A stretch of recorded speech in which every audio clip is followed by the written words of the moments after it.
In this video, I want to talk about the value of having peers, specifically arborist or business peers. And this differs from being mentored by someone with a lot more experience than you, or training or leading someone with much less experience than you. There's a specific value from having someone in your life who is just ahead of you or behind you in specific aspects, so that you don't feel you feel really heard when you're going through similar things together. This is inspired by all the arborist friends, similar in age and experience to me, I've made in the past few years, which has really changed this career for me. I've been in this for a while, and it has only gotten super fun in the last few years. This is my arborist slash business bestie, Allison. Our experiences with each other is what inspired this video. I've been an arborist for about 10 and a half years, and 9 of those years are in consulting. For Allison, she's been working under a consulting arborist for about 9 years, and she's owned her business for about 4 years full-time. I've owned my business for about 2 years full-time. So we differ in a few ways. She's got much more intense training with consulting arborists directly under them, whereas I had, when I was working at the tree service, I did a mix of things, mainly consulting, but admin, crew, random things like that. And the beauty of this is that I can tell her about my tree service experience, and she can share her her extra 2 years of business experience plus arborist experience and so on. To me, the benefits of having a arborist peer or buddy it's a very long list. I'm just gonna go through it in no particular order. So the biggest thing is probably that you have friends within the industry and you get a social outlet and you don't feel so alone. Consulting work can be kind of lonely depending on where you work. If you're working with a company and that company offers work from home options, you may not be interfacing with people as much as you think. There's some degree of social interaction that comes from talking to clients and stuff like that, but it's different from, let's say, especially if you came from tree work where you're with people all day, you get this camaraderie, is very different from that. So that fulfills that need. It seems like a lot of business owners feel alone because there's not a lot of people in their lives that are also doing business. If you feel like, oh, am I the only one who's experiencing something like this? Then when you talk to a peer, they can verify for you that they are also going through the same thing. You just don't feel alone in the process. Another reason is that it's like you get duplicate learning, or you double your learning.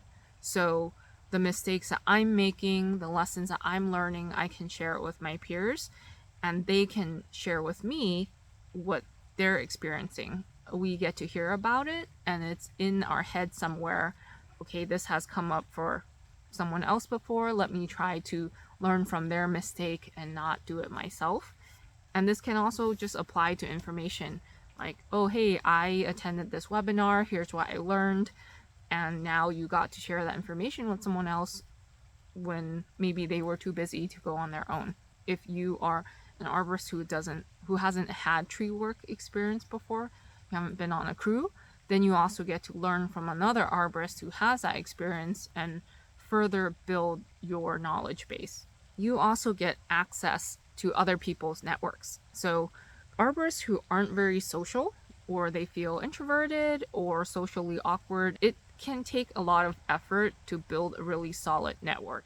I would say at this point, like 10 years in, I have a solid network and I feel much more comfortable at these conferences and workshops, but that's not to say that I still, like, I'm 100% there. So I appreciate the effort, or I appreciate knowing that my arborist friends can introduce me to their friends, and then I will get to meet so many more people without having to go through like a cold calling version of networking where you're just chatting up anyone who's nearby, don't know what you have in common, stuff like that. It's just so much easier to make connections when you already have someone in common, especially if those people like you, then they're gonna vouch for you. Another thing is, as a consulting arborist, again, you're working alone. If you work for a company, you will get the benefit of maybe having other people check your work. But if you work alone, unless you're paying someone regularly to do that for you, you might not have anyone who's looking over your work. And sometimes that's really important to make sure that you're not making mistakes in the final product. Sometimes I can say, hey, I have a really high profile or really important arborist report that I have to get out. Can you look over it for me? Can you proofread it? Give me some comments. And my friends will do that and we exchange. So I'm not paying them, but I am getting a different set of eyes and they will catch things that I don't see. This is not something that you incorporate into your workflow where they do it for you every time, but for the really important ones, it's nice to have a second set of eyes. I also like that I can talk about day-to-day things, business practices, client experiences, tree situations, and specifically with someone who is very familiar with maybe the emotional or mental state that you're at in your career. So, for example, right now with my business, I'm practicing or testing out different ways of charging clients, collecting money, things like that. And it's not really helpful to talk to someone who's not quite there yet, someone like a mentee, because they don't have the decision-making capabilities to play around with stuff like that. And it's not as helpful to talk to someone who's 10, 20 years ahead of me that's already settled on all their payment stuff, and they're not going to change it. They've already tested everything out. But if I talk to someone who's at my level with a similar amount of experience, they remember when they were testing things out, or maybe they're not there yet, and we have this flow of ideas between us, and we can also have support between us for stuff like difficult clients. It is really helpful to be able to vent to someone who's going to understand. I would feel very uncomfortable going to a mentor and saying like, oh, this client was so difficult, they're so annoying, blah blah blah. Like, that's pretty unprofessional. But if you have a friend, an arborist friend, that's the person that you talk to about those things, and it helps give you an outlet for certain frustrations. It gets it out of your system so you can stay professional otherwise.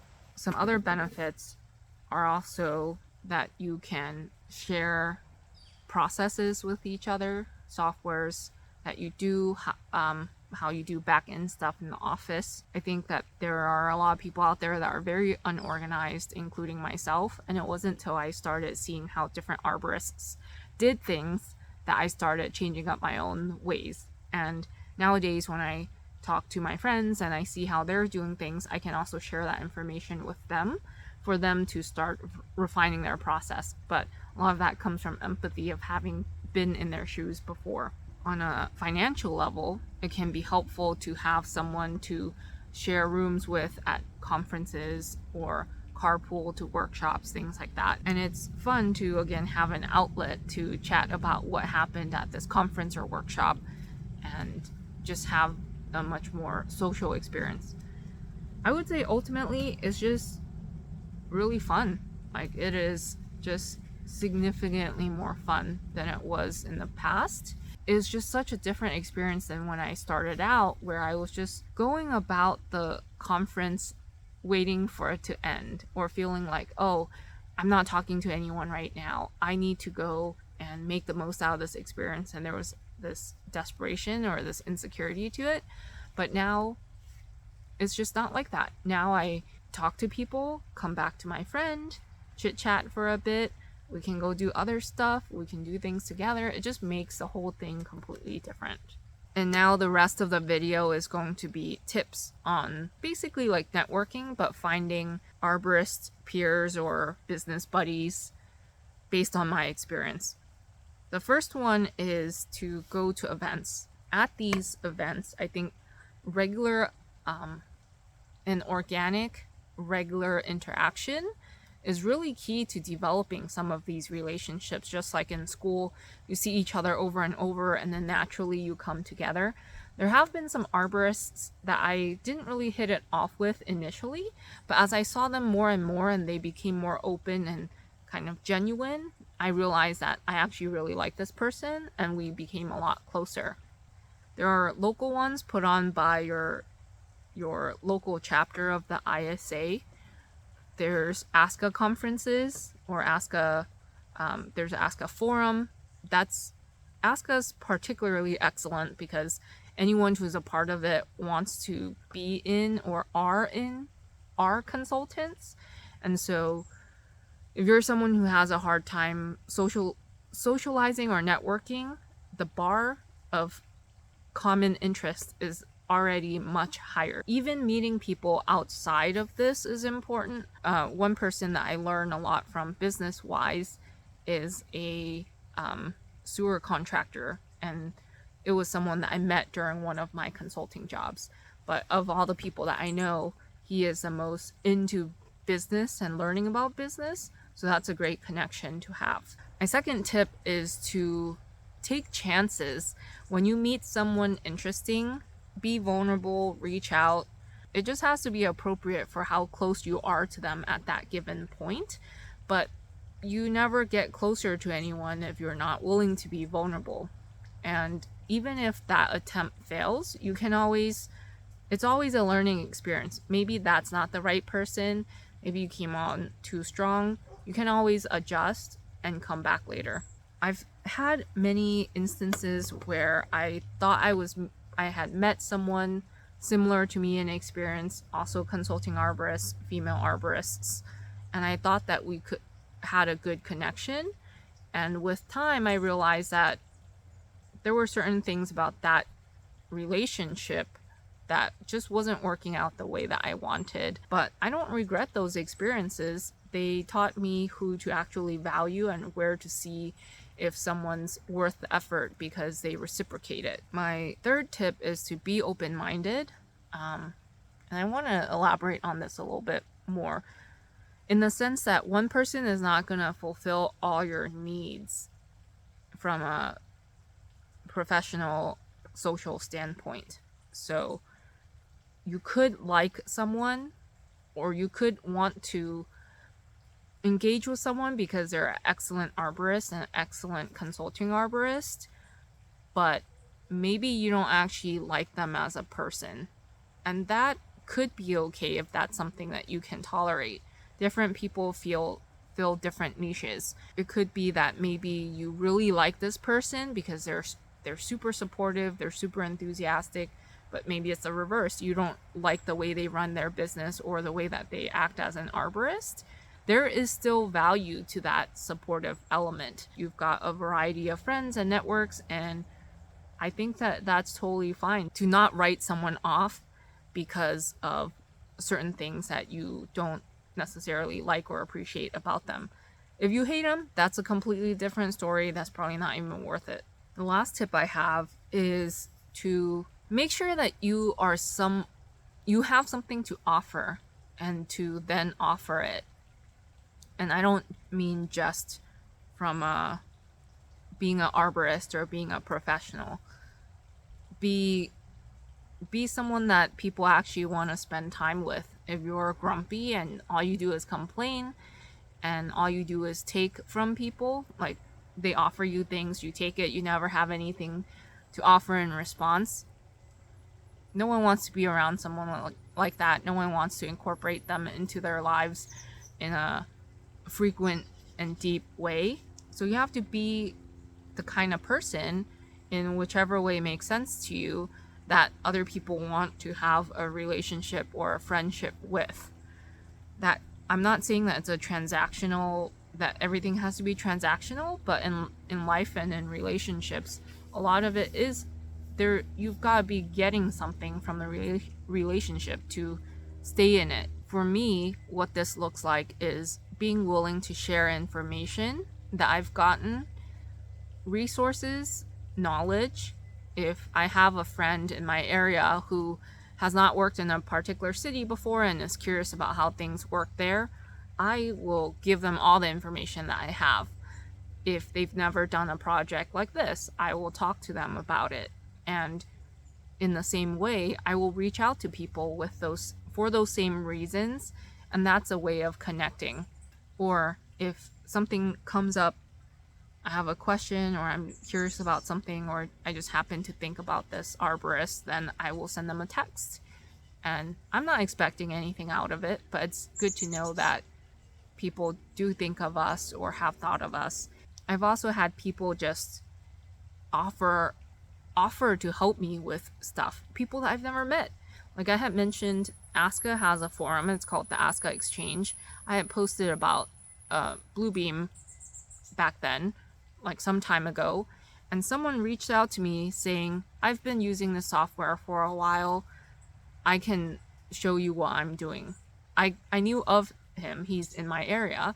But that is generous. Like he gets nothing from offering something like that to me. And now we have a good connection, and I would say that we're friends.